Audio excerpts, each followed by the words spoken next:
वालेकुम जी, कैसे हैं आप लोग? सब ठीक ठाक है। ओवरसीज़ पाकिस्तानी से शादी खुशियों का ख्वाब समझा जाए या वीज़े के इंतज़ार की कहानी समझी जाए। ये कहानी है एक ऐसी ही लड़की की। पाकिस्तान में रहने वाली एक ऐसी लड़की जिसकी शादी बैरून मुल्क मुकीम पाकिस्तानी से हुई। शादी के वक्त उसे जल्द अपने शोहर के पास बुलाने के वादे भी किए गए, मगर वक्त गुजरता गया, बात भी हुई लेकिन नहीं आया तो वीज़ा नहीं आया।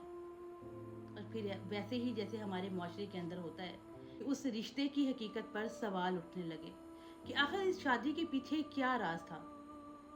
बैरून मुल्क पाकिस्तानियों से शादी बहुत से लोगों के लिए एक खूबसूरत ख्वाब होती है।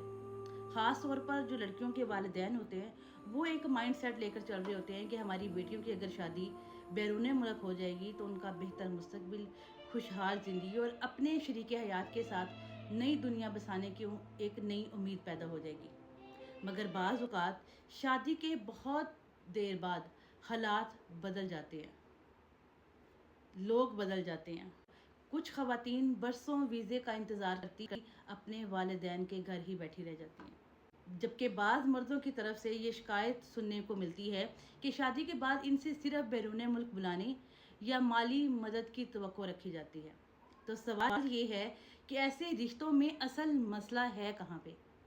फासले, वीज़ा, कवानीन या एतमाद की कमी है। हर ओवरसीज़ शादी धोखा नहीं होती और हर वीज़े में ताख़ीर भी जानबूझकर नहीं की जाती।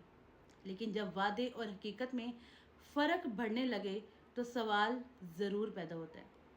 और आपके ख़्याल में ओवरसीज़ शादी से पहले किन बातों की तस्दीक करना बहुत ज़रूरी है? अपनी राय कमेंट्स में मुझे ज़रूर बताइएगा।